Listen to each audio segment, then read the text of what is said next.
Todos os dias, cada um de nós tem que tomar várias decisões, desde o que vai comer no café da manhã, até como se posicionar na reunião com o chefe. Nem sempre tomar decisão é uma coisa muito fácil, mas tu já reparou como é muito mais difícil trocar de opinião depois que tu já tomou uma decisão? Pior que às vezes a gente insiste em manter uma opinião, mesmo quando tudo fala contra ela. Mais um vídeo aqui do Do You Mind, e hoje a gente vai ver por que teus amigos insistem em não mudar de opinião, mesmo quando tu tem bons argumentos. Vai deixar aqui? Sim, rapidinho.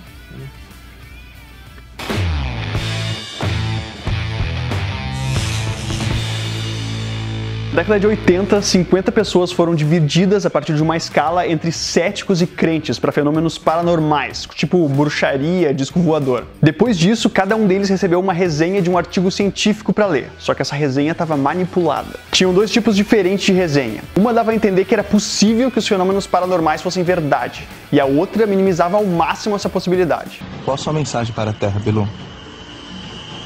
Apenas que você conhecimento. Como cada um deles recebia só uma dessas resenhas, na metade dos casos ela falava contra a crença da pessoa, independente de ela ser cética ou crente. E sempre que isso acontecia, a pessoa acabava tendo uma ativação emocional negativa. Mas mais do que isso, metade dos que eram crentes e que acabavam lendo uma resenha que era contra a sua crença, poucas horas depois já tinham uma memória alterada de como era o texto. Elas lembravam dele distorcido, como se na verdade ele não fosse tão assim contra a possibilidade dos fenômenos paranormais ser verdade, ou até que o texto corroborava em parte a opinião delas. Foi pensando em fenômenos como esse que em 1957 o psicólogo Leon Festinger lançou a teoria da dissonância cognitiva, um dos principais braços científicos do que hoje a gente conhece como a psicologia social. Ele sugeriu que qualquer pensamento, ou cognição como ele chamou, pode ser concordante, indiferente ou discordante de um outro pensamento ou comportamento da gente. Para ele, a chamada dissonância cognitiva surgia sempre que a gente tinha um pensamento e tinha ações contrárias a ele, ou quando a gente era rebatido com evidências que mostravam que ela não era verdade. Esse desconforto psíquico de que algo de errado não está certo já foi associado à ativação da parte dorsal do giro do símbolo anterior, que é uma parte do nosso cérebro relacionada com a percepção da dor física e psíquica.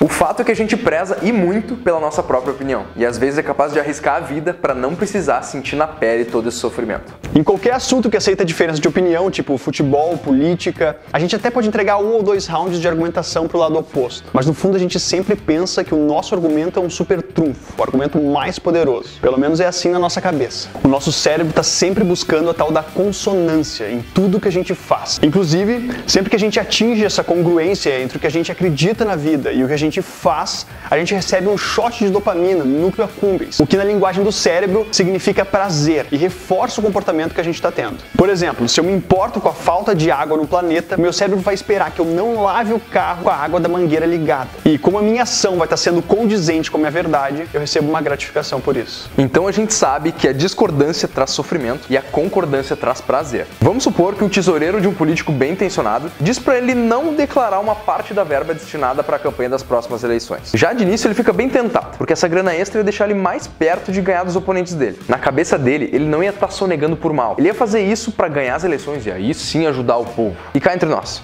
os oponentes dele já devem estar fazendo isso, então ele não pode ficar de fora. Tá, mas pera aí, só um pouquinho. Ele é um cara honesto, do bem e sempre criticou os colegas corruptos dele. Então, já colocando na balança os prós e os contras, incluindo esse sofrimento moral que se corromper vai trazer para ele, ele infelizmente decide por sonegar essa grana.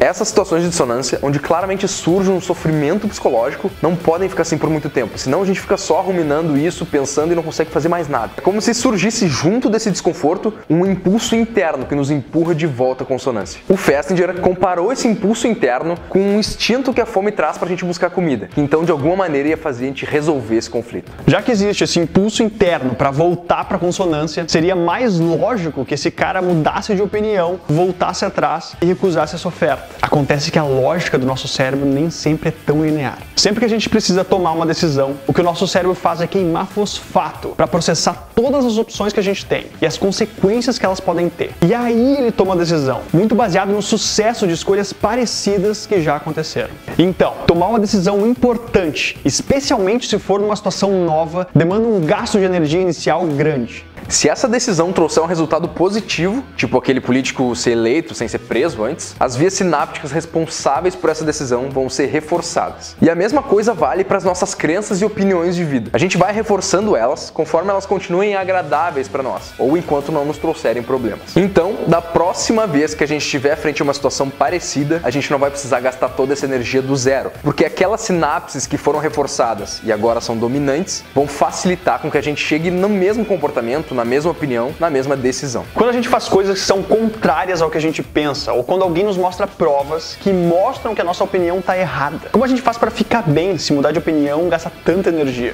É aí que o nosso cérebro costuma usar algumas estratégias, alguns atalhos energéticos. Por exemplo, a gente pode colocar mais um pensamento na jogada para justificar a contradição que tem entre o nosso pensamento e a nossa crença. Ou a gente pode distorcer a crença que a gente já tem para que ela se adapte à situação. Na teoria da dissonância cognitiva, a gente chama essas estratégias de alteração ou adição de novas cognições. Eu sou um político honesto.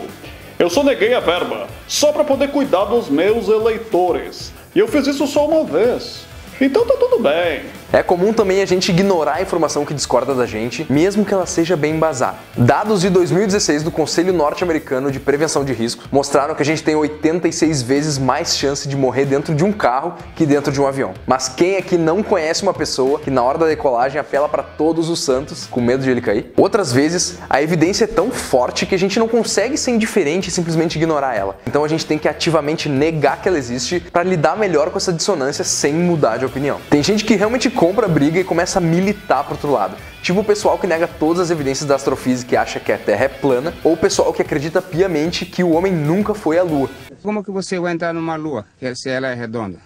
Ela não tem porta. E por que o homem não foi no sol? Uma outra maneira de lidar com esse desconforto que vem com a dissonância, e a que eu acho particularmente mais saudável, é quando a gente realmente muda de opinião. E a gente vai usar agora o resto do vídeo para falar um pouco sobre isso. A resposta de por que é tão difícil mudar de opinião é porque dá muito trabalho. E no fim das contas, a gente é só um primata que foi talhado pela evolução para economizar energia. A ciência já nos mostrou que a nossa mente lança mão de processos automáticos, como hábitos e a formação de estereótipos, como atalhos do pensamento para preservar recursos mentais. Não seria surpreendente, então, se isso explicasse também a nossa tendência de proteger o investimento de energia que já foi feito na formação de uma opinião. Já que tudo que poupa energia costuma ter uma boa aceitação no crivo da evolução, não é nada espantoso que o nosso cérebro tenha criado essa fábrica de atalhos para não ter que pensar muito. É exatamente aqui que o perigo pode morar. Perigo! Ouviram bem?